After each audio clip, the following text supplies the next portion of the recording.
Welcome. Welcome to worship in our Old Ship Meeting House, perhaps more accurately from our Old Ship Meeting House. First Parish in Hingham, Unitarian Universalist. Welcome. We're pleased that you're here, however far or near you might be. Welcome. Welcome. We begin as we do each week with a bell and then our prelude, which will be offered by Christopher to a wild rose. We begin.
Thank you, Christopher.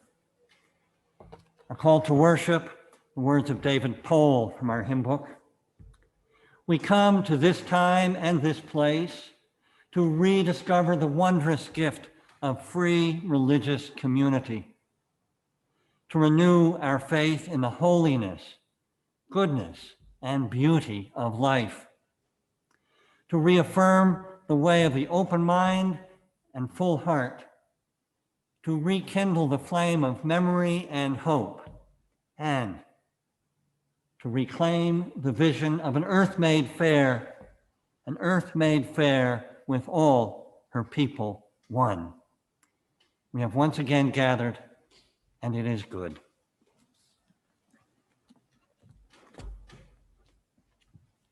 The introit in your order of worship is listed as Katie, but Christopher will be singing our introit this morning, We Would Be One.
And our chalice lighter this morning is one of Old Ship's deacons, Mike Dwyer.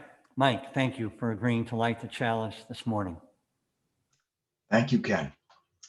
I like this chalice for working together.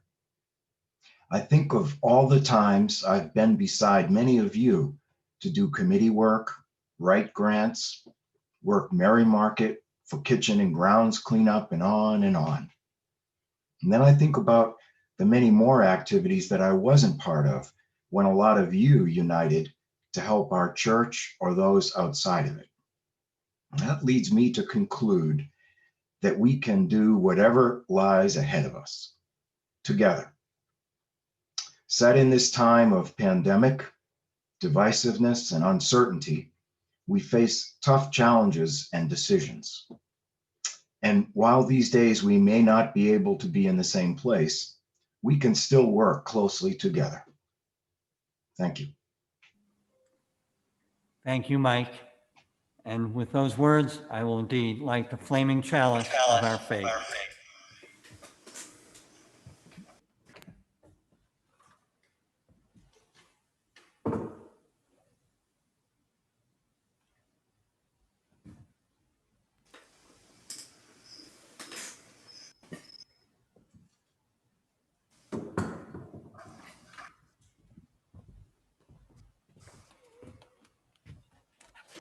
Our first hymn is number 34 in our hymn book, Though I May Speak with Bravest Fire. And I encourage you, if you haven't already been doing this routinely, to download the whole order of worship.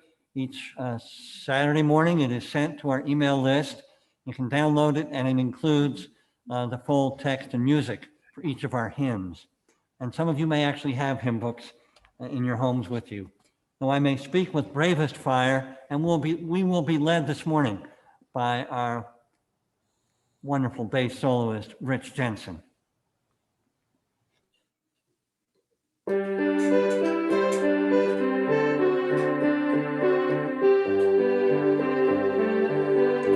Though I may speak with bravest fire and have the gift to all inspire and have not love, my words are vain as sounding brass and hopeless gain.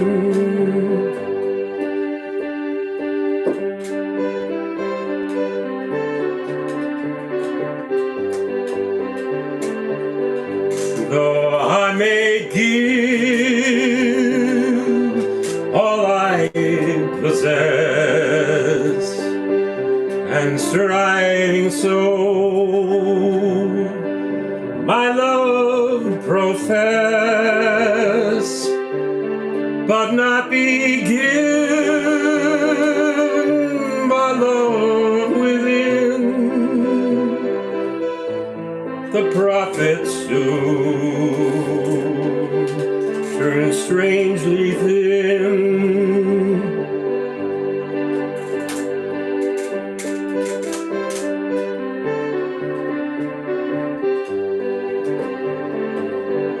Come, Spirit, come, our hearts control, our spirits long to be made whole. Let inward love guide every deed. By this we worship and are free.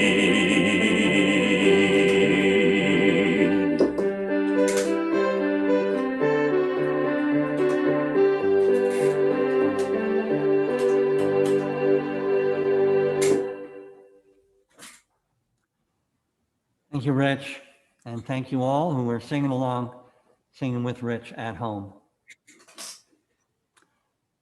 Welcome and announcements. Welcome again. Welcome to worship from our Old Ship Meeting House. I want you to feel as though you're sheltered by these beams as I am, as we are here, Colin and Christopher and myself. We are all sheltered in spirit by these beams and by one another. Welcome. There, of course, we send out a weekly update every week. There are announcements there. The one thing that I would highlight is, of course, the parish meeting, voting meeting on Tuesday evening at 6:30. The Zoom link has been sent, and I expect it might be sent again. You're asked to register first, and then you'll be admitted to the meeting. This is to ensure that voting members are admitted to the meeting. Only voting members, as I expect most of you know by now, are those who have signed our membership book and have also, during the 12 months before the meeting was called, before the notice was sent, have made a financial contribution of record or made other arrangements with our deacons or with me.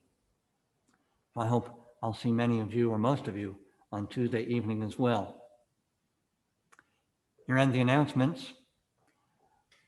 It's a pleasure each week now to introduce Chloe Bride, our interim director of religious education, for our time for all ages. Chloe. Good morning. It's good to see everybody this morning. Today, Ken's going to be talking about Indigenous Peoples Day and the history of Hingham and how all of that intermixes. Indigenous Peoples Day is tomorrow, and it's often called Columbus Day. But we've over time transitioned from honoring settlers and colonialism to honoring those who occupied this land long before settlers. In considering Native Americans, I wanted to tell you all a little bit about some folks on the West Coast. In the Pacific Northwest of the US and Canada, there's a practice known as sea gardening or clam gardening, and I found this practice really fascinating, so I wanted to share it with you all. Now, we might think of this as putting pretty little plants near the water or even in the water, but it's in fact a practice started by Native peoples that helps create a good ecosystem for clams or other seafood to grow. Clams are little sea creatures that live in shells. Maybe we've all seen clam shells before, and they were an important source, and they still are an important source of food for Native peoples. And so I'm going to share my screen with you all here, just so that you can take a look at what a clam garden looks like. So for thousands of years, Native peoples, we've seen clam gardens going back 3,000, 5,000 years, would build a wall along the low tide line. You can see a wall here. And the place the water, and the low tide line is the place the water would go furthest from shore.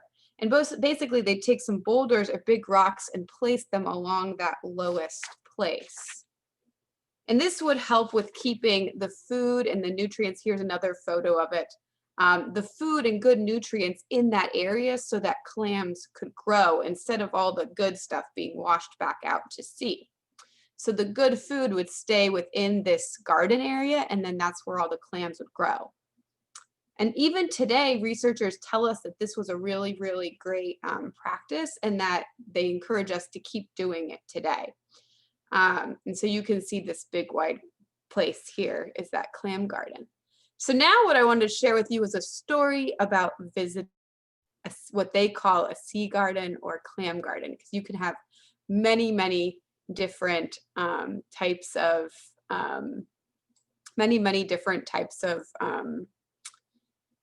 seafood growing within those little areas. So I hope you like this story. I really loved the artwork, which is by a Native artist, Roy Henry Vickers. If you want to visit a sea garden, you'll have to get up really early. These magical gardens only reveal themselves at the lowest tides. In the summer months, those often happen at the break of day. Hop into the boat and zip up your life jacket. Do you see the watermarks along the shore left by the last high tide? You can see them along the shore here. We'll anchor in a safe place. The tide will rise while we're here, and we don't want the boat to float away. Listen closely for the symphony of clams welcoming us to their beach. Here and there and everywhere they spurt and sputter, exhaling right on cue.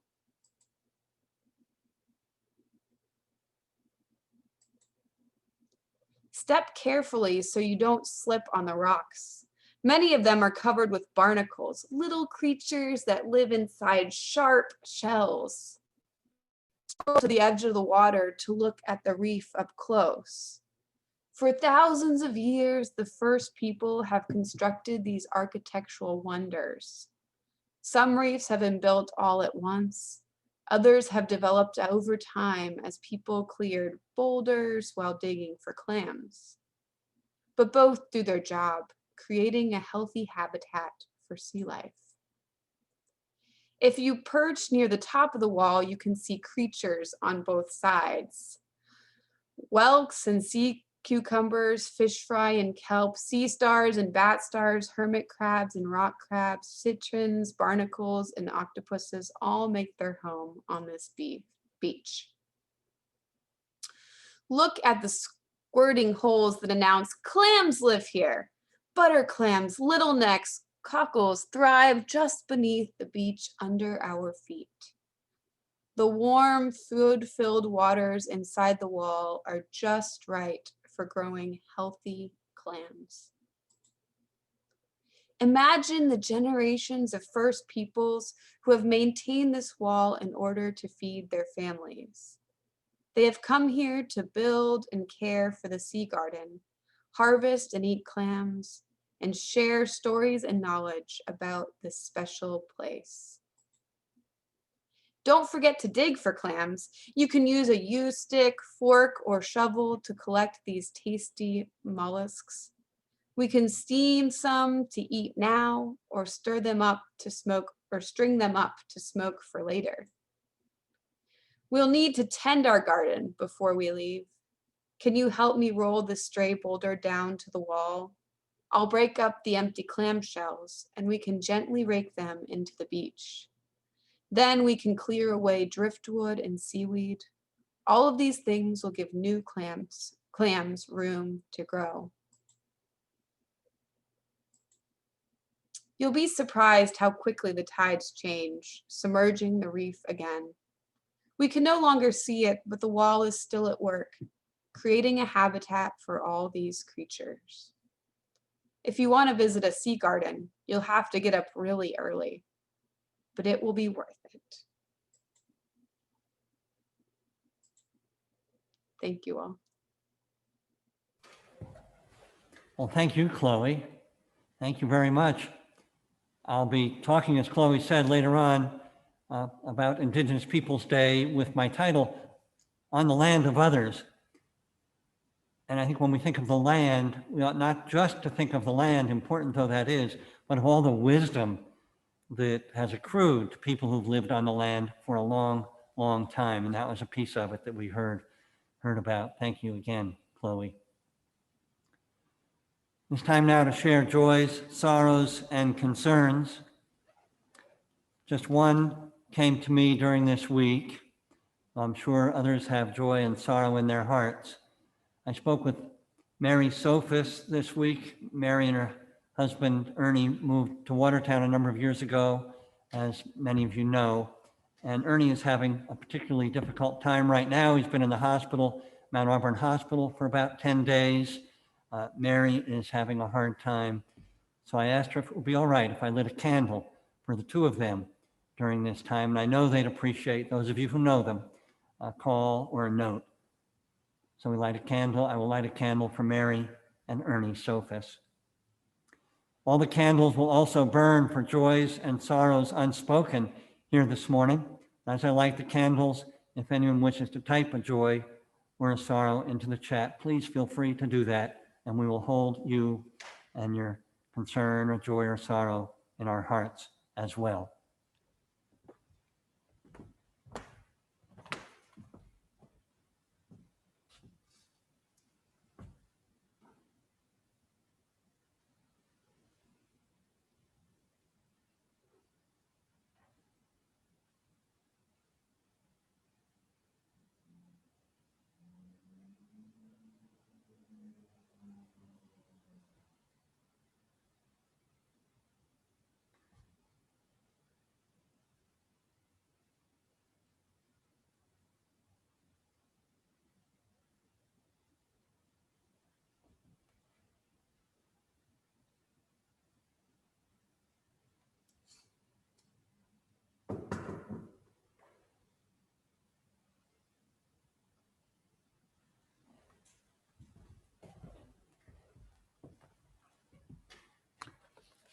May we join in a time of meditation, prayer, and then shared silence.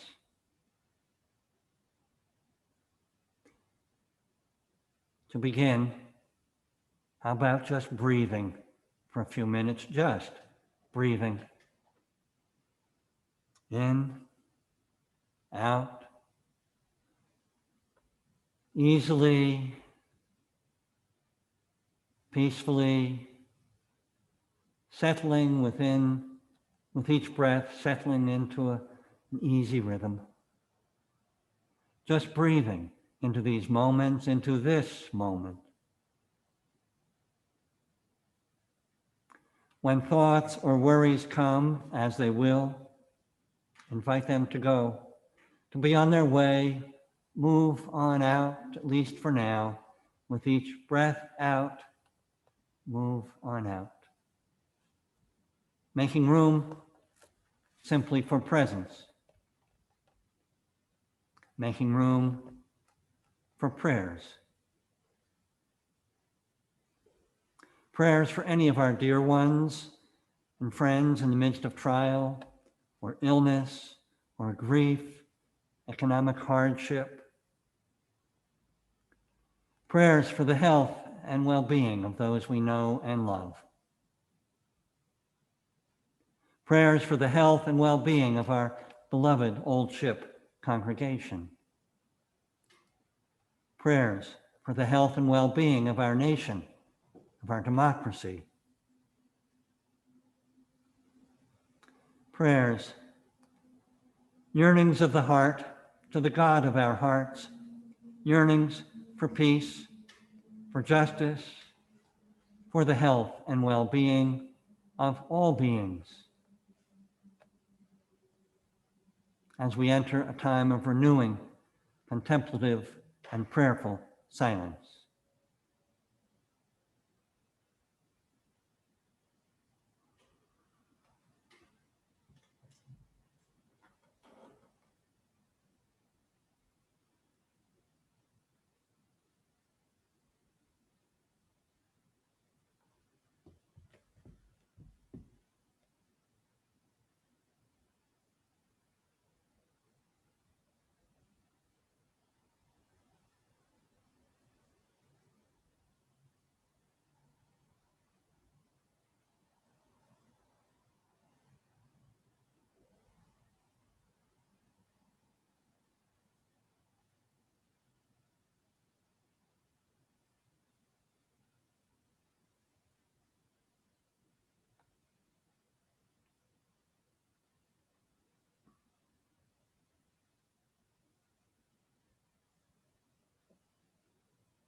May the prayers of our hearts become the loving and caring words of our mouths, work of our hands. Amen.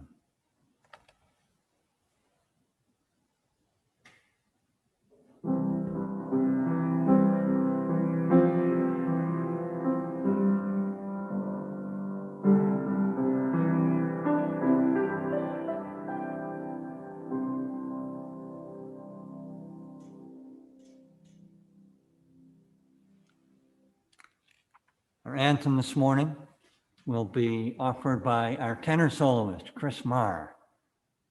Chris.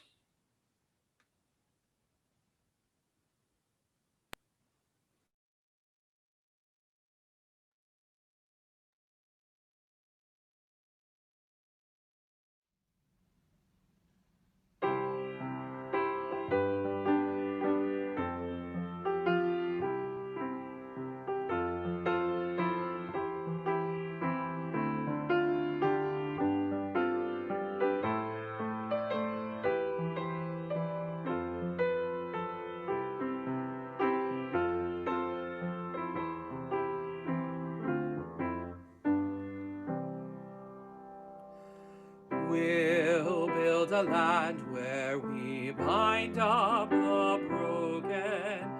We'll build a land where the captives go free, where the oil of gladness dissolves all mourning. Oh, we'll build a promised land that can be.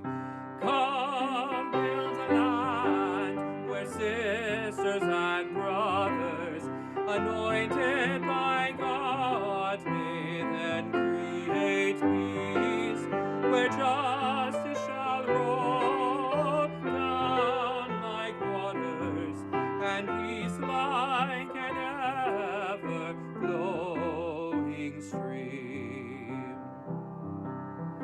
We'll build a land building up ancient cities, raising up devastations from old, restoring ruins of generations. Oh, we'll build a land of people so bold. Come, build a land where sisters and brothers, anointed by God, may then create peace, where justice shall roll down like waters, and peace like an ever-flowing stream. Come, build a land where the mantles of praises resound from spirits once faint and once weak, where like oaks of righteousness stand her people. Oh, come, build a land, my people we seek. Come, build a land where sisters and brothers, anointed by God, may then create peace, where justice shall roll down like waters, and peace like an ever-flowing stream.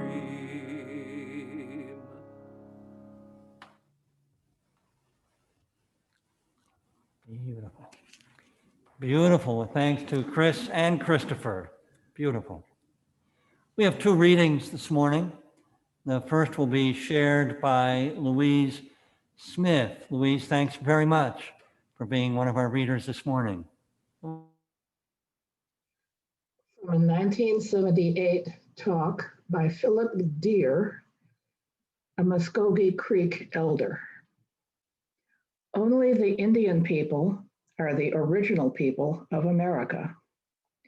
Our roots are buried deep in the soils of America. We are the only people who have continued with the oldest beliefs of this country. We are the people who still yet speak the languages given us by the Creator. This is our homeland. We came from no other country. We have always looked at ourselves as human beings. Every tribe has a trail of tears. We wonder when it is going to end. Here ends the reading. Thank you, Louise. Our second reading will be shared by Laura Harbottle. Laura, thank you for being one of our readers this morning.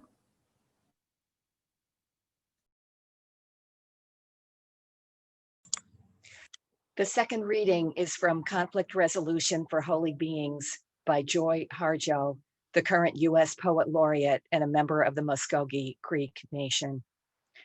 Recognize whose lands these are on which we stand. Ask the deer, turtle, and the crane. Make sure the spirits of these lands are respected and treated with goodwill. The land is a being who remembers everything. You will have to answer to your children and their children and theirs. The red shimmer of remembering will compel you up the night to walk the perimeter of truth for understanding. As I brushed my hair over the hotel sink to get ready, I heard, by listening, we will understand who we are in this holy realm of words.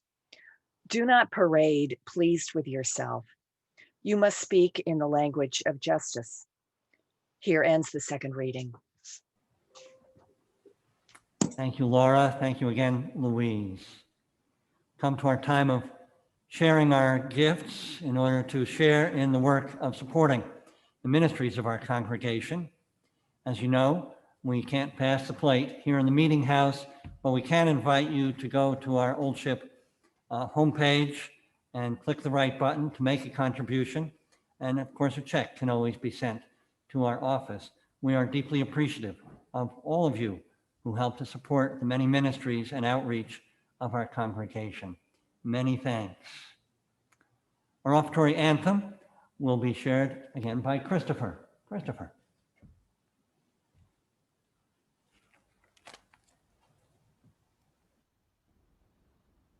To my old brown earth, and to my old blue sky, I now give these last few molecules of I, and you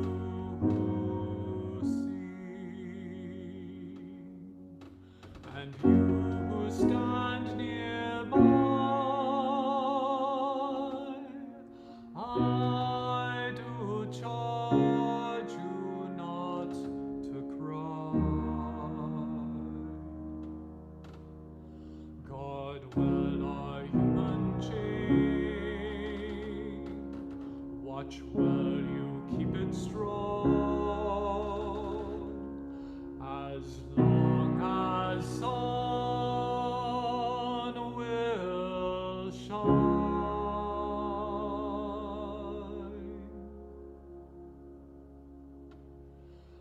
And this is home. Keep pure and sweet and green, for now I'm yours, and you are also mine.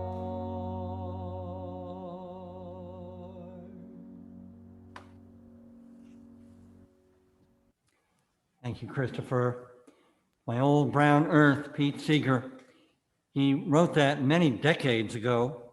It was specifically for the memorial service of a friend. And as you've heard, it carries universal and beautiful, poignant meaning.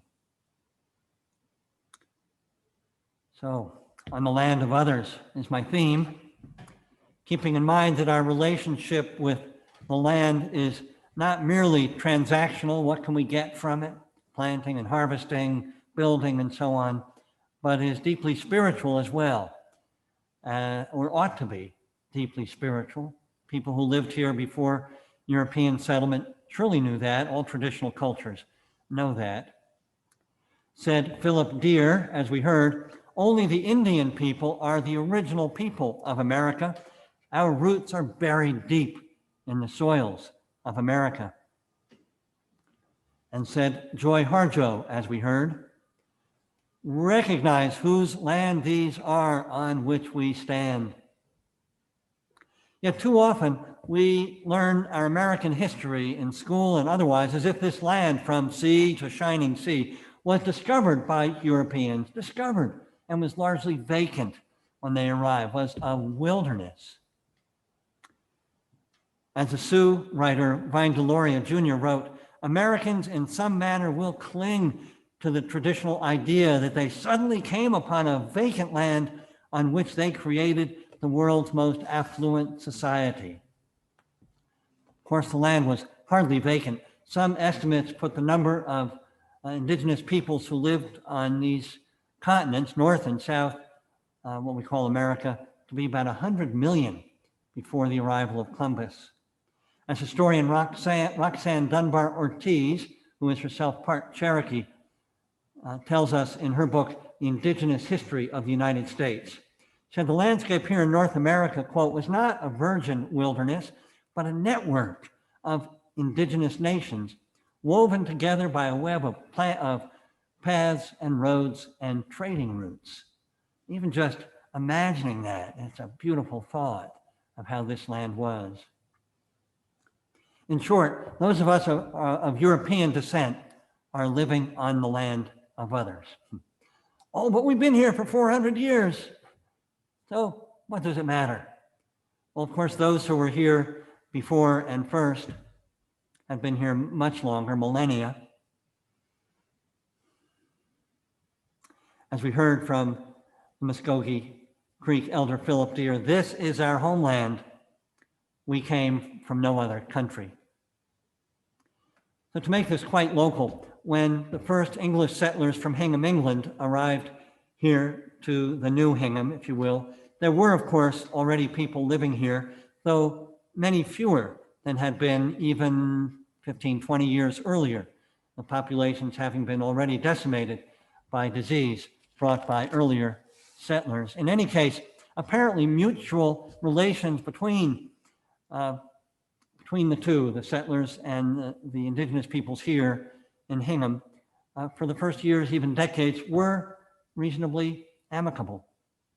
Right at the outset, here's what Peter Hobart, the first minister of our first parish in Hingham and one of the leaders of Hingham at the time of that settlement, here's what he said in an early sermon. You've heard me quote this occasionally before. He said of friendly relations, quote, friendly relations with the red people will work only for good.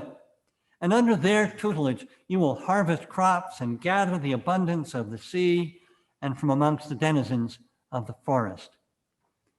Well, that did work out for a while, not just years, but a few decades. But the pace of settlement, in other words, land taking and occupation, was inexorable throughout the New England colonies, and then westward, it was inexorable, and armed conflict was inevitable.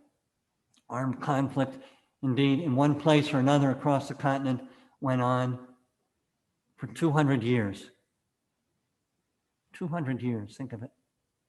One of the first major such wars was King Philip's War right here in New England. Didn't just barely touch Hingham, but enveloped most of New England in the 1670s and was per capita the bloodiest war in American history.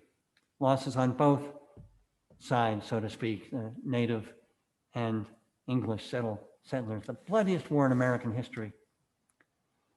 Well, over the years, all this history for me has become more personal. As most of you know, not long after I arrived here in Hingham and at Old Ship, I learned that I was a direct descendant of Peter Hobart, our first minister, and also of the Ripley family, another of the first settlers here. Pretty cool, I thought, and it is pretty cool. But this also means that my ancestors were among those who occupied this land of others. My ancestors were among those who built this meeting house a generation later, fashioned the beams and posts from old growth trees, some of the trees, pine and oak, 600 or more years old. Think of it, the forests in which the Massachusetts and Wampanoag and others had hunted for generation upon generation. Those must have been truly majestic trees to have created these beams. So how do I feel about this? How should I feel about this? Should I change anything about the way I live or the way we worship? We can't go back to change the past, to change what's already happened. And, you know, I don't believe that the English settlers of Hingham and other New England towns, I don't think they thought of themselves as conquerors and occupiers. They were, as we know, fleeing religious persecution back in England. They were seeking the freedom to worship as they chose, their Puritan Christianity. And they were seeking, of course, to better themselves economically. all of which, however, put them on collision course with the people who are here and whose cultures and beliefs and ways of living were different enough that many of the English didn't even think of them as fully human. In fact, sometimes called them, more than sometimes called them savages. Another of my ancestors, Governor Bradford, used that word to describe those who were already here, savages. I don't think we've collectively, in these United States, come to terms with what we, with those of us who are not indigenous, have done. Again, Philip Deer's words, every tribe has a trail of tears. We wonder when it is going to end. Because it hasn't ended yet. Witness the healthcare disparities, throughout the indigenous world, but these days we see it so clearly in the Western reservations where the pandemic has revealed those disparities for all to see more clearly. Witness the continuing political battles over sacred lands and mining rights. It goes on. In spite of some victories for justice that have been real, it goes on. So how are we to live? What are we to do? Well, to begin with, of course, we need to continue to educate ourselves about the true history of this continent, the deep history, and that includes the history of our local towns, to name the crimes against humanity and not flinch from the feelings this may evoke in us, and to learn about these indigenous cultures which still exist. Indeed, if you Google Indigenous Peoples Day, you'll find all kinds of events and resources, events tomorrow on Indigenous Peoples Day, and many resources that you can spend the next year until the next year at this time, investigating, exploring, and learning. In other words, we can start or continue our education right now. Of course, that's not enough. So there are candidates and policies we can choose to support policies that move us along the journey, the path towards a proper reckoning, even recompense, to, for example, address the inequities in healthcare and education, in access to social services, to partner in the care of sacred land, to, as much as possible, return to honoring treaty rights so often broken. Again, quoting Roxanne Dunbar Ortiz, she wrote, while living persons are not responsible for what their ancestors did, they are responsible for the society they live in, which is a product of that past. She's talking to us, of course. And she went on, assuming this responsibility provides a means of survival and liberation. Our own Unitarian Universalist principles, of course, call us to no less, affirming in more than one of the principles the call to justice, to community, to caring for one another. At the very least, here, each Sunday in worship, we can name in our hearts and more often in our words on whose land it is we stand. At least name it.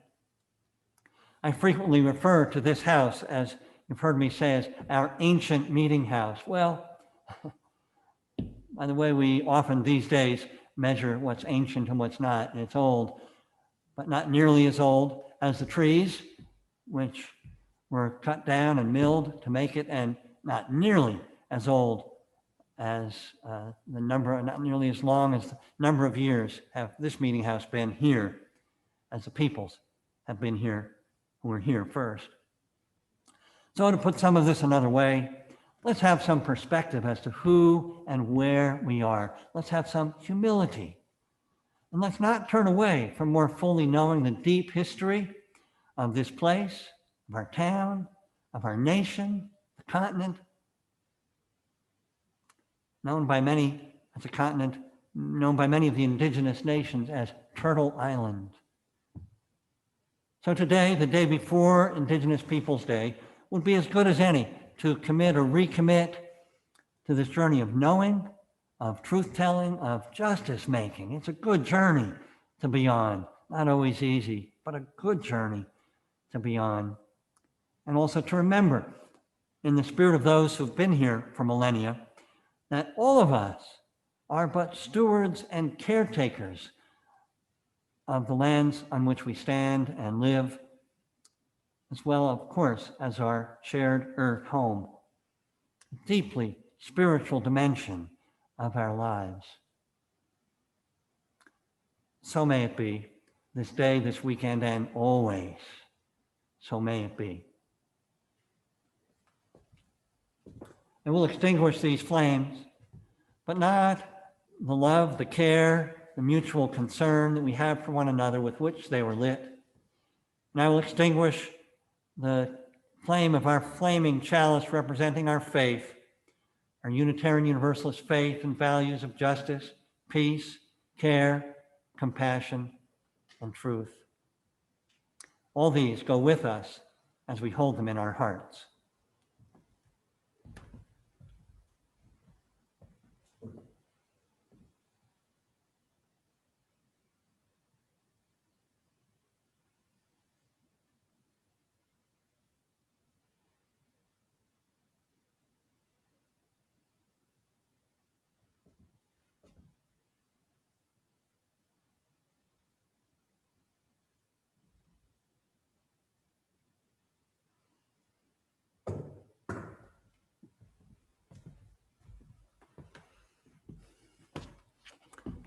Invite us to sing again one of my favorite hymns in our hymn book, For the Earth Forever Turning. It's number 163, if you have a hymn book in front of you, For the Earth Forever Turning.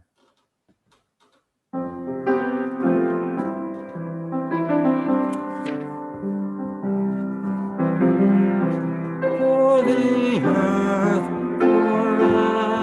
forever turning, for the skies, for every sea, for our lives, for all we cherish, sing we our joyful song of peace. For the mountains, hills, and pastures, in their silent majesty, for the stars, for all the heavens, sing we our joyful song of peace. For the sun, for rain and thunder, for the seasons harmony, for our lives, for all creation, sing we our joyful praise of thee. For the world we raise our voices, for the home that gives us birth. In our joy we sing, returning home to our blue-green hills of earth.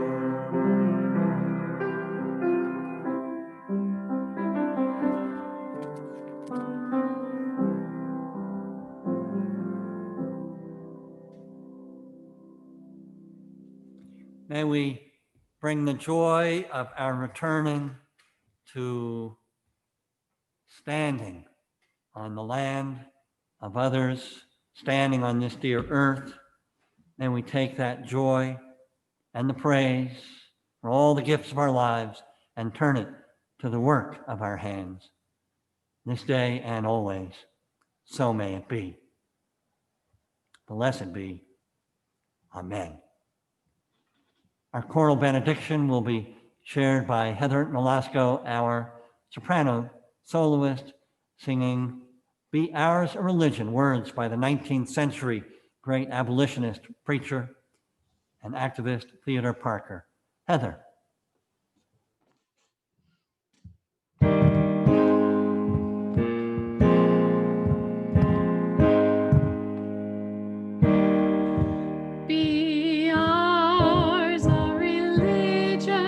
which like sunshine goes everywhere. Its temple, all space, its shrine, the good heart, its creed, all truth, its ritual works of love.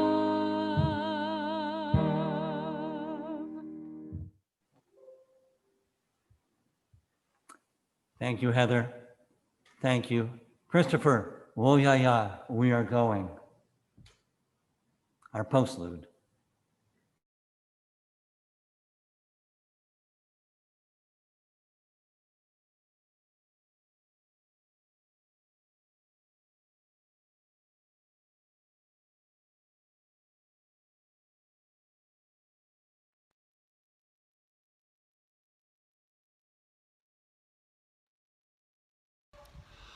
We are going, heaven knows how we are going.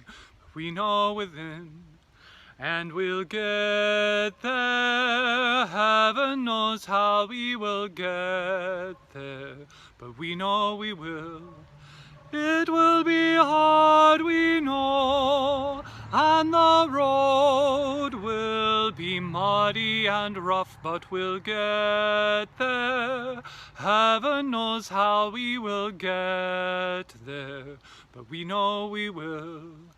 It will be hard, we know, and the road will be muddy and rough, but we'll get there. Heaven knows how we will get there, but we know we will.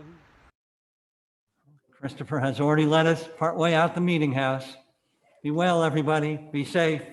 See you next week.